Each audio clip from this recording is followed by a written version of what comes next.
Los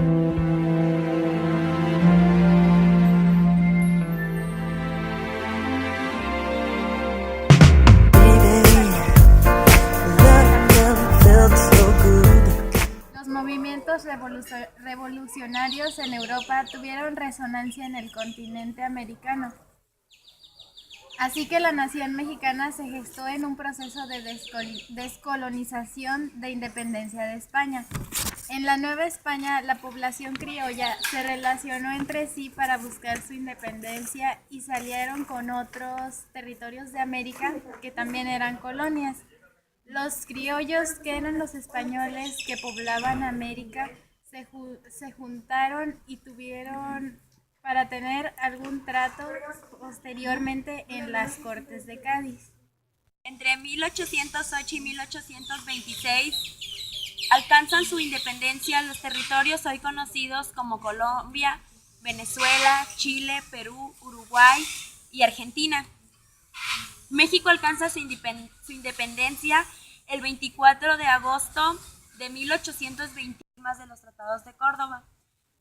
Contratos entre el virrey Juan O'Donojú y Agustín de Iturbide, jefe de las tropas insurgentes, donde él primero aceptó la independencia. Ante este hecho, México rompe relaciones con España, que inicialmente se negaba a reconocer la independencia de este país. En 1822 impusieron a Agustín de Iturbide como emperador de México.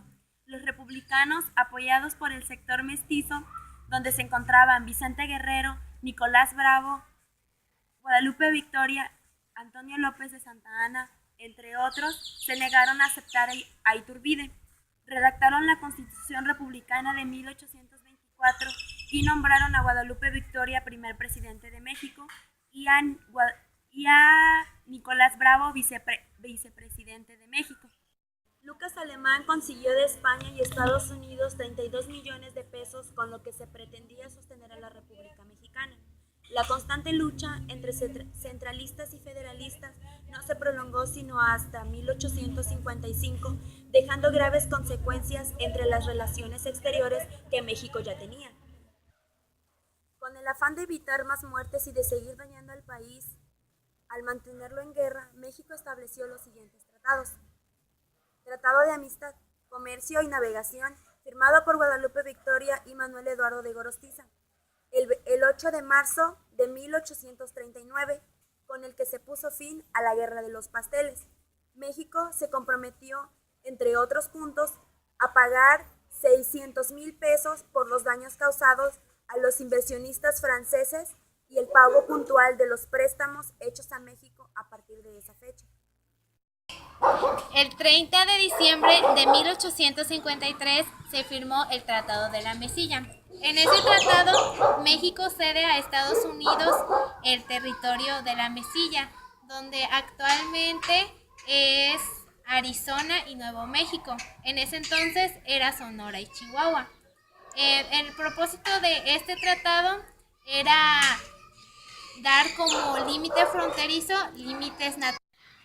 Durante esa época, México se encontraba en problemas porque había un grupo de ideas liberalistas que estaban en contra de Antonio López de Santa Anna, quien se le había subido la grandeza demasiado. Entonces, como el país estaba inestable, llegó a México Franklin Pierce y al mostrarle el contrato que le tenía, le ofreció 10 millones de pesos. Entonces Santa Anna accedió a esto y solamente le dio 7 millones y lo demás se lo iban a dar cuando hubieran marcado bien el territorio. Paz y amistad entre Estados Unidos y México. Este se llevó a cabo el 2 de febrero de 1848 en el estado de Querétaro. En este tratado de paz con nuestro país vecino del norte de los Estados Unidos, se trataron acerca de la pérdida de más de la mitad de nuestro territorio. Esto tuvo sus inicios en 1821, cuando el norte de nuestro país empezó a ser poblado por norteamericanos. En la llegada de los norteamericanos al norte de nuestro país comenzó a ser muy sobrepoblada todas estas partes, pero la guerra inició por la ley que se promulgó el 6 de abril de 1830, en la cual el estado de Texas se incorporaba a la Federación Mexicana. Pero eso no fue lo principal que desarrolló esta guerra, sino lo que se establecía. En ese momento se estableció que no permitían la entrada de americanos hacia el estado de Texas, lo que provocó una revuelta, ya que ellos querían tener relaciones con los estadounidenses. Esto inició una lucha entre los tejanos que empezaron a formular ideas de independizarse de México, las cuales fueron apoyadas por gran parte de los militares norteamericanos que pretendían que Texas perteneciera a Estados Unidos. El 2 de marzo de 1836, en la ciudad de Washington, se reconoció en los Estados Unidos a Texas como parte de su país, en la cual declararon a Burnett como presidente y a Lorenzo Zavala como vicepresidente. En ese momento, en nuestro país hubo un gran impacto cuando estaba de presidente Miguel Barragán, el cual, tratando de erradicar el daño que se estaba ocasionando por la independización de Texas, mandó a Antonio de Santa Anna, el cual lo mandó con el fin de que fuera a luchar por esas tierras del norte. Antonio López de Santa Anna fue a esos lugares para tratar de hacer una guerra para recuperar esas partes, pero no lo logró, ya que fue apresado por los militares norteamericanos y fue trasladado a Washington, en la cual se le hicieron las propuestas como fue la indemnización y su libertad a cambio de que retirara sus tropas. Antonio López de Santa Anna accedió a esto y el 1 de enero de 1845 se declaró oficialmente la independencia de Texas, que en este caso pertenecía ahora a los Estados Unidos de Norteamérica.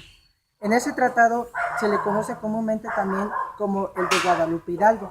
En este tratado se establece donde hubo más de la pérdida de 2.400.000 kilómetros cuadrados de hectáreas, que fueron la pérdida de nuestro país, las cuales pertenecieron, en este caso, a los Estados Unidos. A sus conciudadanos, así sin pedir autorización del gobierno mexicano. El Tratado de Mont-Almonte fue firmado el 26 de septiembre de 1859 por Juan Almonte y Alejandro Montt, comisionado de la reina Isabel II de España. Mediante este tratado, México se hizo responsable de un pacto de 1853 firmado de Antonio López de Santa Anna por